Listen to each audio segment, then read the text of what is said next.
யார் இந்த KPY Bala? Bala exposed. Bala வந்து ஒரு சர்வதேச கைக்கூலி.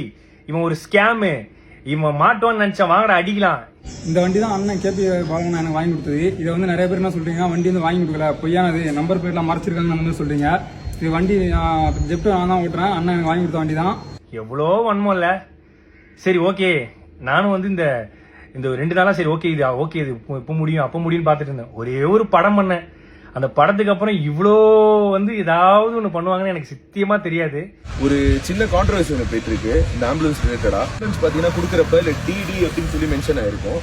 அது வந்து நாங்க கொடுத்த அடுத்த நாளே எங்களுக்கு தெரிய வந்துருச்சு அது வந்து டி மட்டும்தான். அன்னைக்கு பண்ண பெயிண்டிங் ரீஒர்க்னால வந்து டிடின்னு எக்ஸஸ் ஒன்று ஆட் ஆயிட்டுன்னு சொல்லிட்டு எஃப்சி முடிஞ்சதுனால இது நம்ம கேரேஜில் போட்டோம்.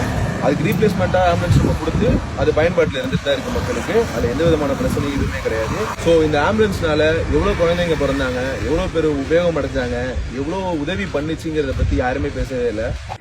இந்த ஆம்புலன்ஸ் வந்து ஒரு நம்பர் பிளேட், ஒரு டி பிரச்சனை, சின்ன டி. அந்த டி பிரச்சனையை வச்சுக்கிட்டு எவ்வளவு பண்றாங்க. இந்த ஆம்புலன்ஸ் மூலியமாவும் இந்த எத்தனை ஊருக்கு தண்ணி இல்லாத ஊருக்கு தண்ணி கிடைச்சி அந்த ஊர் மக்கள் வாழ்ந்துட்டு இருக்காங்க. எவ்வளவு ஆட்டோ டிரைவர்ஸ் இருக்காங்க. அது மட்டும் இல்லாம இந்த ஆம்புலன்ஸ் எவ்வளவு பேர் பொழைச்சிருக்காங்க இந்த ஆம்புலன்ஸ் சர்வீஸ்ல. அது இல்லாம எவ்வளவு பசங்க வந்து படிக்கிறாங்க. இதெல்லாம் சொல்லக்கூடாது. அதெல்லாம் யாரும் நம்ம வந்து நல்ல பண்ற விஷயங்களை, பாசிட்டிவான விஷயங்கள் எதுவுமே போறது இல்ல. ஏதோ ஒரு சின்ன டி ஸ்டிக்கர் பிரச்சனை, அதை வச்சுக்கினியும் எக்ஸ்போஸ்ட் முகத்திரை கிழிஞ்சது, அதுலயும் ஒருத்தர் போட்டிருக்காரு சர்வதேச கைக்கூலியா. ஐயா நான் தினக்கூலி, அது கூட பரவாயில்ல. இந்த ஹாஸ்பிட்டல் வந்து இவன் கட்டுறான், எப்படி இவனுக்கு உள்ள காசு?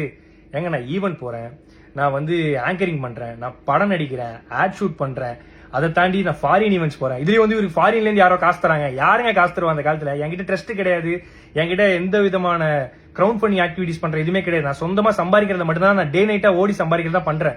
அதுலயும் எப்படி ஹாஸ்பிட்டல் கட்டினா அவ்வளவு காசு வேணுமே, இவ்வளவு காசு வேணுமே? ஏங்க நான் வீடு கட்ட வேண்டிய அந்த கால் கிரவுண்ட் இடத்துல பின்னாடி அமுதவானன் ஒரு கால் கிரவுண்ட் வாங்கி அரை கிரவுண்ட்ல வீடு கட்டுற இடத்துல நான் வந்து ஒரு சின்னதா ஒரு கிளினிக் கட்டுறேன். அதுக்கு வந்து சொல்றாங்க எப்படி வந்து இவருக்கு இவ்வளவு காசு கிடைக்குது? ஏங்க இதே நான் வந்து ஒரு 1.5 கோடி ரூபாய்க்கு லக்ஸரி காரும் ஒரு அடுக்குமாடி வீடும் கட்டியிருந்தா உனக்கு எந்த பிரச்சனையும் வந்திருக்காரு நிறைய பேர் சொன்னாங்க. பட் அந்த அடுக்குமாடி வீடுக்கு பதிலா அந்த ஹாஸ்பிட்டலும் இந்த லக்ஸரி காருக்கு பதிலா ஆம்புலன்ஸ் வாங்கணும்னு நினைச்ச ஒரு விஷயத்தினால இவ்வளவு பிரச்சனை வருது. இப்ப கூட நான் வந்து எதுக்கு இந்த வீடியோ போறேன்னா, சரி ஓகே நேத்து இது முடிஞ்சிடும் நினைச்சேன். பட் இல்ல, இது வந்து முடிகிற மாதிரியே இல்ல. சோ அதனாலதான் வந்து ஏன்னா நம்மளுடைய பேரை வந்து மக்கள் கிட்ட கலங்கடிக்கணுங்கிற ஒரு விஷயத்துக்காக இவ்வளவு விஷயங்கள் நடந்துட்டு இருக்கு. பரவாயில்ல. இப்ப நான் ஏன் வீடியோ போட்டேன்னா, இதை பார்த்து நிறைய மக்கள் வந்து நிறைய பசங்க வந்து ஐயோ இப்பெல்லாம் பண்ண இவ்வளவு பிரச்சனை இருக்குன்னு சொல்லிட்டு பின்வாங்கிடக்கூடாது. கடைசி வரைக்கும் அவங்களால முடிஞ்சது. ஏன்னா நம்மளை பார்த்து நிறைய பேர் பண்ணிட்டு இருக்காங்க. உண்மையா வண்டி ரெஜிஸ்ட்ரேஷன் பண்ண புக்கு எல்லாமே இதெல்லாம் இருக்கு. அதுலயும் வந்து வீடியோ எடுத்து யூடியூப்ல போட்டு சம்பாதிக்கிறான். நான் வீடியோ எடுத்து இன்ஸ்டாகிராம்ல தான் போடுறேன். இன்ஸ்டாகிராம்ல போட்ட காசு கிடையாது. யூடியூப் சேனல் வச்சிருந்தா தான் காசு. என் யூடியூப் சேனல் கிடையாது. ஆனா என்னை பத்தி தப்பா பேசி யூடியூப்ல போட்டு தான் ஒரு சிலர் காசு சம்பாதிச்சிட்டு இருக்காங்க சமீபமா. சோ நான் என்ன சொல்றதுன்னு தெரியல. பாத்துக்கலாம். எவ்வளவு வன்மத்தை தாண்டி வாழ வேண்டியதா இருக்குன்னு இப்பதான் தெரியுது. பிரச்சனை இருக்குன்னு தான் நல்லது பண்றோம். ஆனா நல்லது பண்றதுல ஒரு பிரச்சனை இருக்கான்னு கேட்டா என்ன சொல்றதுன்னு தெரியல. நன்றி.